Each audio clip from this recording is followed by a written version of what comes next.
Hello, hello, hello, hello, everybody. Good morning. My voice is a little raspy this morning, but I just had to stop and go live this morning because I am celebrating 8 years. I am celebrating 8 years, and I am celebrating 8 years of life for myself, and I just wanted to come live today to share because um, a lot of people have been giving me some great feedback on my testimony, and I just wanted to share it a little in depth with you all and take you to why this celebration is so special to me. 8 years ago, I was in a relationship with a guy, and we had dated for 2 years, and he basically decided on that day, because I wanted to end the relationship, he was not happy with that.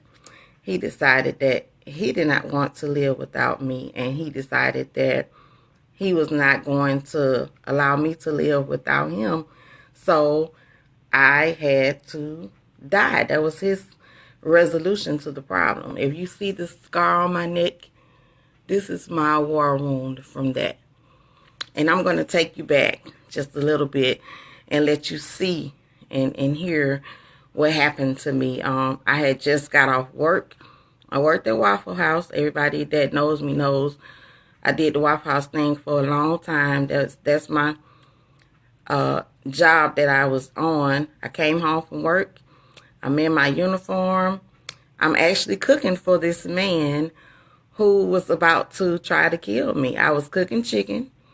I got my chicken in the sink, and this man comes up behind me quietly. I didn't even know he was in my house. Comes up behind me quietly. He knocks me to the floor, and he straddles me.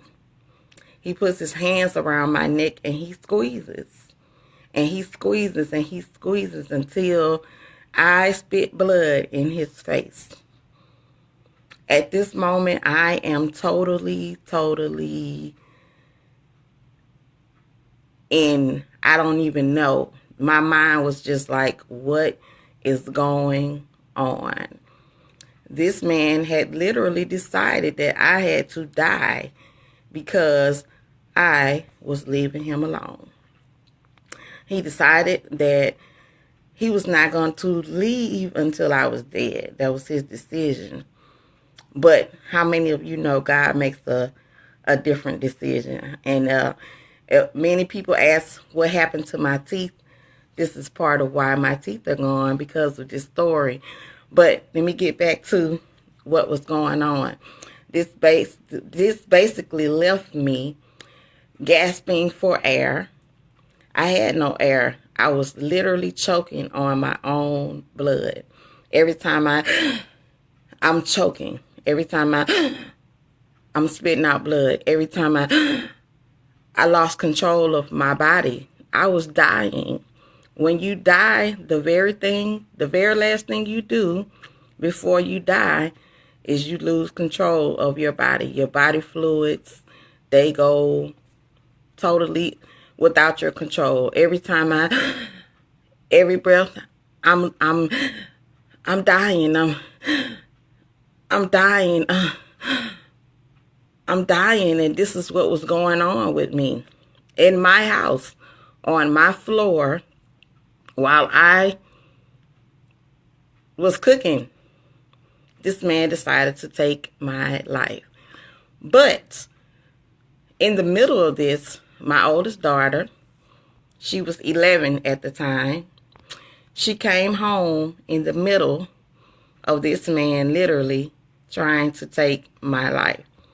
I couldn't walk, so I'm crawling on the floor. He has a stun gun, which I thought was a real gun. He says to me, if I tell her, he's going to kill me and her. So as a mother, my motherly instincts kicked in immediately, and I didn't say anything to her. I just opened the door. When I opened the door and she saw me, she began to scream immensely. She screamed like I had never heard her scream before. And I don't have any pictures of how I looked, but I can tell you my neck was probably swollen about 6 times its normal size. I looked like something out of a horror movie. That's what was told to me. And my daughter is screaming. He's trying to tell her to be quiet. And he's making up stuff to say, well, you know, your mama is sick. We gotta do something about it. Your mama is sick. But right then was God intervening. This man wanted to leave me for dead. He wanted me to die on that floor. But my child came home in the middle of all of that. And because of that, I was able to get to the hospital. And when I got to the hospital, the nurse didn't even want to come next to me because she thought I was contagious because I was coughing up blood. And he said to my daughter, come go with me. And I grabbed my daughter and I said, no, you stay with me. And I finally get the nurse to come close enough to me and I grab her and I said, he tried to kill me. I got it out. By this time, he had left the scene. He fled. But I was able to get to the hospital. I was able to lay in the bed and completely tell the nurses and the doctors what happened to me. Now, this is God. Now, I don't know about everybody's belief, but this is God for me. I was able to completely tell the doctors what happened to me in the middle of me dying. I've heard this story told by other people. They didn't live through the process. They died on the scene. They died on the scene. I lived through this. I'm celebrating 8 years, y'all. I lived through that. I was in a coma for 30 days. The first word that my mother received was that I was dead. So can you imagine getting a phone call in Alabama that your daughter, who's in Atlanta, that you thought had just got off work, is dead? Can you imagine what that was like for my mother? Can you imagine what that was like for my children? The first word, my other 2 children were in Alabama. My ex-husband got the word that I was dead. They did that for my safety. But to get that type of message in the middle of something like that was totally, it was something that my family just was in total shock. Everybody was like, what happened? Nobody knew but my daughter. And so my daughter was able to get to her dad, and her dad was able to get the message out to everybody that needed to know that I was not dead. But I was in a coma for 30 days. I stayed in the hospital. In 2009, I was in and out the hospital, in and out the hospital, in and out the hospital. I actually went into septic shock in 2009. In 2009, in surgery, I lost my teeth. But I'm still here. I'm celebrating 8 years, guys. 8 years. 8 years later, the enemy thought that he was going to take this voice away from me.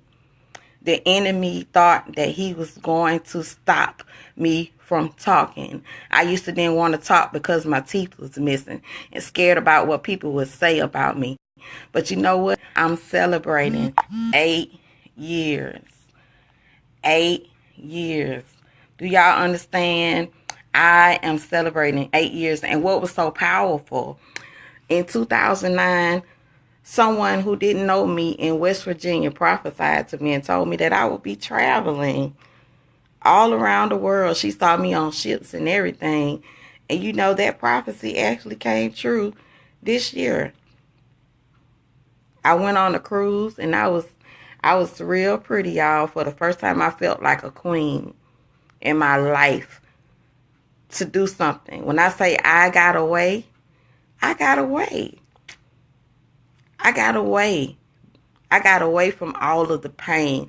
I got away from the just the mental anguish of dealing with somebody who just all they wanted to do was dim the light. And I understand that, we don't really wrestle against flesh and blood. We wrestle against other things. But this person wanted to take me out of the world. But I'm still here, y'all. I'm celebrating 8 years. I got away. I'm still here. I'm still alive. I'm still moving. And my voice is going to be heard. I'm going to tell the world. Me writing a book is not about me just writing a book. Just to, I don't want to be famous. I don't want to be famous. I want to change lives. Do you understand? I don't want to be famous. I heard that in my spirit this week. Do you want to be famous or do you want to be wealthy? Wealthy people change lives.